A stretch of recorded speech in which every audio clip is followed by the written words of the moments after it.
Salut à tous, moi c'est Francis, ingénieur géomaticien. Dans cette vidéo, nous allons voir comment calculer l'indice d'humidité topographique, en anglais TWI, qui signifie Topographic Wetness Index.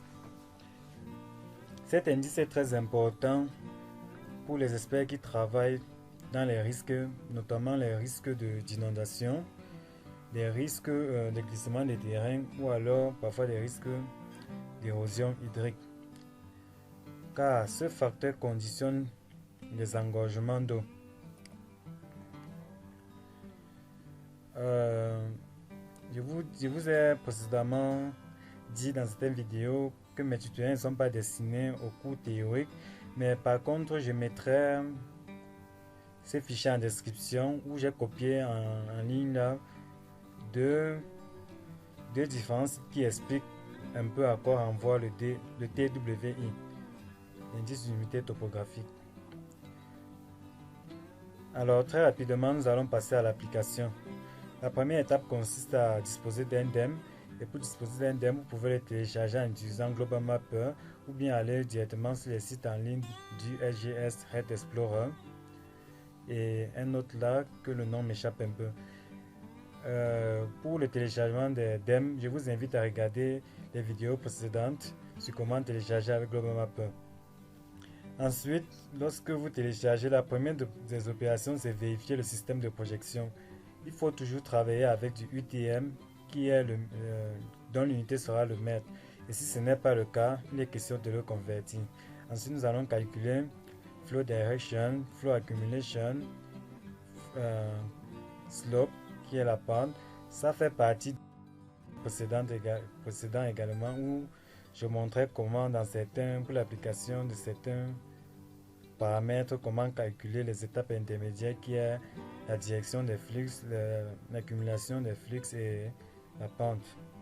Ensuite, nous allons appliquer cette formule-ci là qui va nous permettre d'obtenir notre indice d'humidité topographique ou Wetness Topographic Index. Là, nous disposons d'un DEM. La première étape consiste à vérifier le système de projection. On fait un clic droit propriété. Et dans propriété, on va à source. Dans source, on déroule là et on vérifie. Chez moi, il est encore en WGS 84.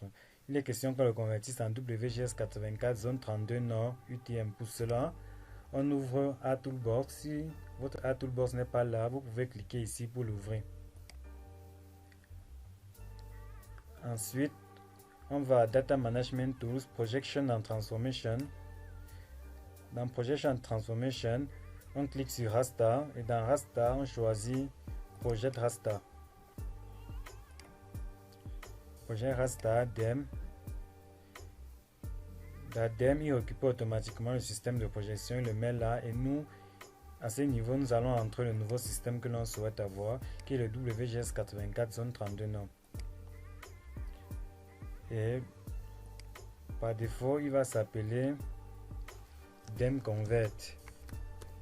Je rappelle toujours dans mes tutoriels que lorsque vous changez l'emplacement, il faut ajouter l'extension, c'est nécessaire, sinon il va générer.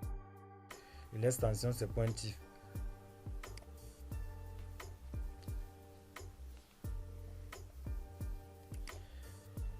Et on passe. La prochaine étape consiste à produire un flow accumulation et un flow direction. Ensuite,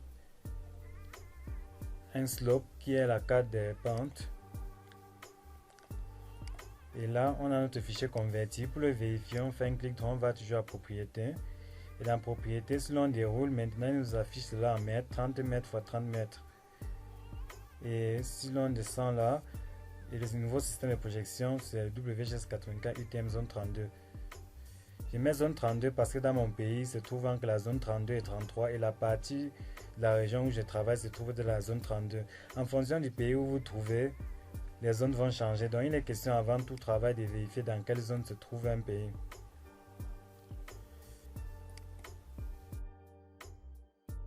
Ensuite, notre prochaine étape consiste à sortir un flow direction. Et pour sortir ce flow direction, on passe Spatial Analysis Tools, Hydrology. Dans Hydrology, on prend Flow Direction, on déroule et on choisit notre DEM converti en UTM. Et en fichier de sortie, on va l'appeler Flow Direct. Ça, c'est une abréviation. Je répète encore, lorsque vous changez le répertoire par défaut, il faut ajouter l'extension pointif. Au cas contraire, vous pouvez le laisser comme ça si vous travaillez avec le répertoire par défaut. Et on valide OK. Il va prendre un certain temps en fonction de la performance de chaque machine. La prochaine étape consiste à calculer le flow accumulation qui prend en entrée le flow direction. Maintenant, flow accumulation, on va l'appeler ainsi, flow accumulation. La prochaine étape va consister, nous avons fait le 3, le 4, il reste le 5 qui est la pente. Et là, nous avons notre flow accumulation. Nous allons également calculer la pente. Pour calculer la pente, on va toujours à Spatial Analysis Tools et on descend dans Surface. Dans Surface, on prend Slope.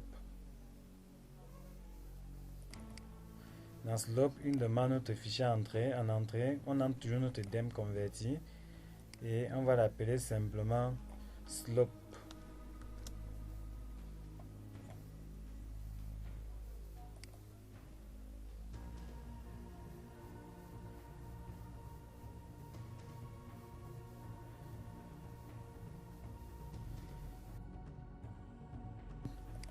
Ensuite, nous allons calculer le slope fois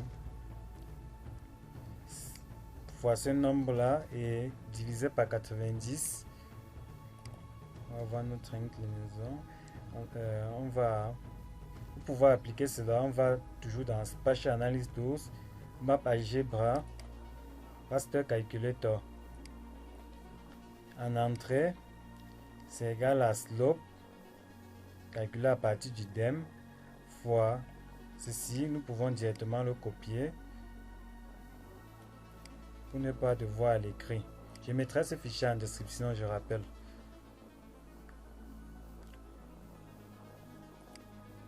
Donc on passe à Raster Calculator, on entre le slope qui va donner un slope qu'on va appeler slope de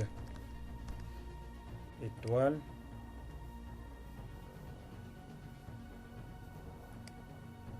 étoile. Nous allons coller ce que nous avons copié. Je ne sais pas pourquoi il refuse. Je vais te mettre autre chose. Oui, j'ai mis un nom, ça va s'appeler slope 2. Et on valide sur OK. J'ai mon WhatsApp allumé, d'où cette sonnerie, je vais l'arrêter. Et nous avons calculé notre slope 2. Ensuite, la prochaine étape consiste à calculer le tangent slope qui est égal à cette formule-là. Pour poser cette formule-là, on revient également à Raster Calculator.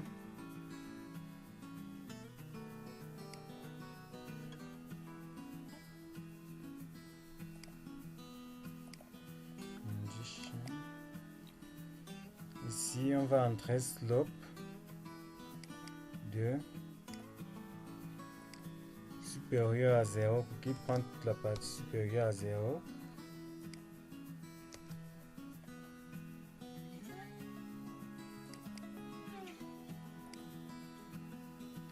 Tangente slope 2, virgule encore,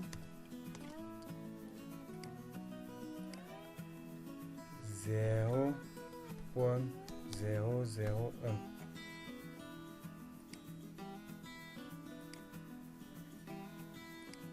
Ça va nous donner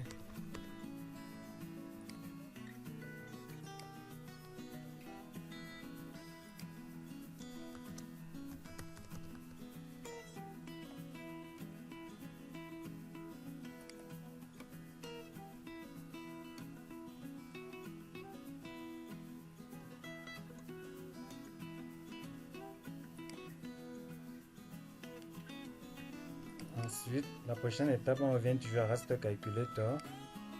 Consiste à calculer l'étape 8.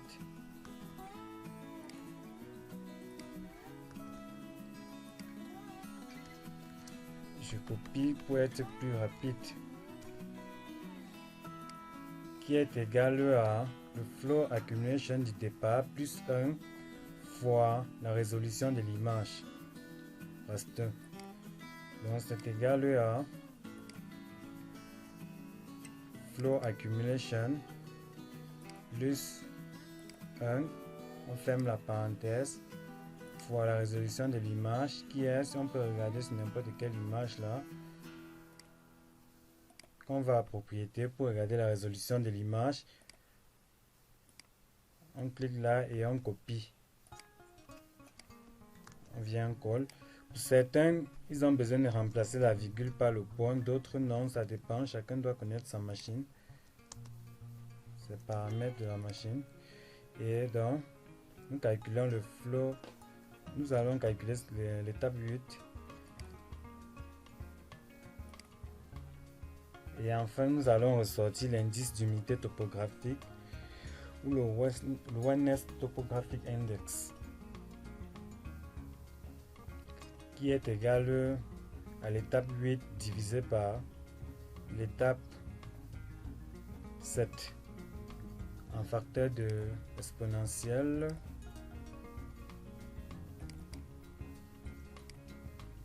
WTI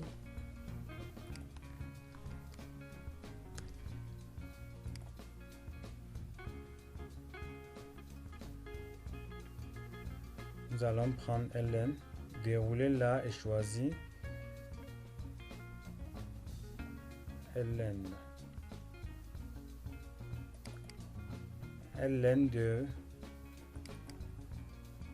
l'étape 9 divisé par l'étape 8 qui était le tangent. Comme nous pouvons constater là.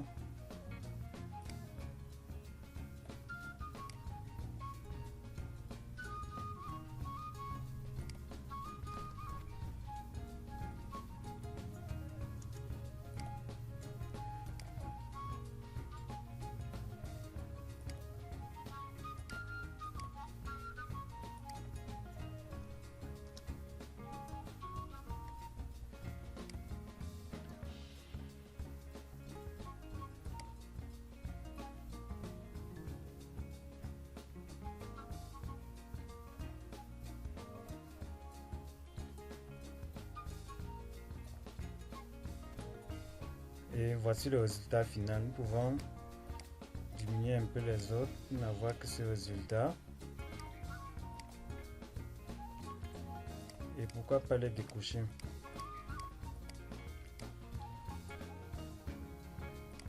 Et nous allons un peu symboliser pour avoir une meilleure résolution. Par une meilleure visualisation, je vous l'ai dit. Organiser en 4 classes. Prendre une couleur. Quelle couleur me paraît?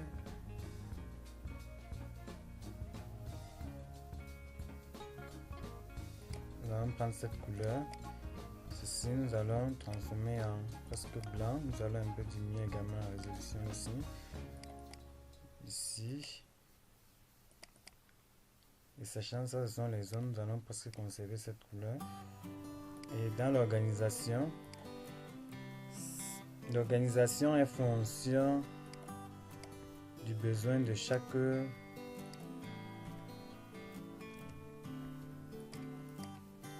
risque désir quantifier. Moi, je fais juste un exemple là. Je prends à 7,5. Ici, je vais prendre 9,5. Je vais laisser le dernier facteur à ce niveau. Je vais le mettre à 17. Également là. Comme label pour diminuer un peu les zéros, je clique là, je mets un chiffre après la virgule. Et voilà le résultat. L'espace entre 9,6 et 17 représente les zones de fort engorgement d'eau. Et s'il s'agissait par exemple de quantifier le risque de glissement de terrain, le risque de d'inondation. Ces zones-là représentent des zones de fort risque, d'aléas très forts en probabilité d'inondation. C'est juste un cas parmi tant d'autres, tout dépend du but de rechercher selon la carte. Et là, nous venons de terminer avec notre indice d'unité topographique.